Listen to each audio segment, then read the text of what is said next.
সুদীপা তার ক্লাসে সবাইকে নিয়ে ডেড বডি কাটার ক্লাস শুরু করে।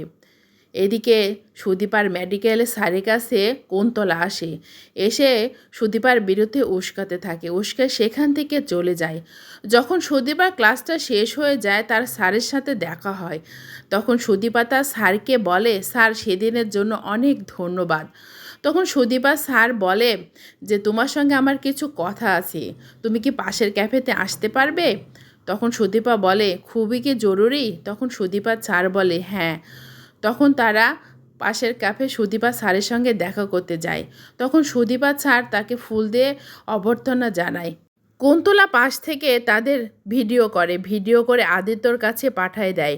তখন আদিত্য বলে এই ভিডিওটা আমাকে কে পাঠালো, আর এসব করার জন্য তাদের এগুলো কি প্ল্যান?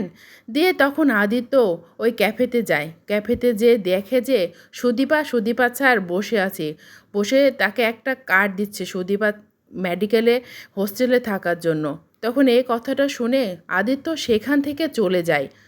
তখন সুদীপা তার স্যারকে বলে, স্যার আমার এটা লাগবে না। সুদীপা স্যার বলে আপনার সাথে তো আপনার স্বামীর সম্পর্ক ভালো না, এজন্য এই কার্ডটা রাখুন। তখন সুদীপা বলে না, উনি আমার অনেক কেয়ার করে, আপনি এটার ভুল ধারণা স্যার।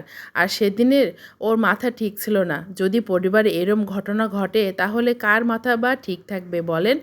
আমার সাথে আমার হাজব্যান্ডের সম্পর্ক খুব ভালো, আমাকে উনি খুব কেয়ার করেন বলে তারপরে সুদীপা স্যার সুদীপাকে ওই কার্ডটা দেয়। তখন সুদীপা বলে থ্যাংক ইউ স্যার বলে সেখান থেকে চলে যায়। এদিকে পরিমা সিদ্ধান্ত নেয় যে সে বাড়ি থেকে চলে যাবে। এটা দেখে অগ্র দূর থেকে বলে, পরমা আমি তোমাকে মুক্ত করে দিলাম। এদিকে সুদীপা যখন বাইরে আসে, এসে দেখে যে আদিত্য আসেনি, তখন সে একটা অটো ভাড়া করে সেখান থেকে চলে যায়। এদিকে রাস্তায় একটা বয়স্ক মহিলার ব্যাগ দুইটা গুন্ডা ছিনতাই করে।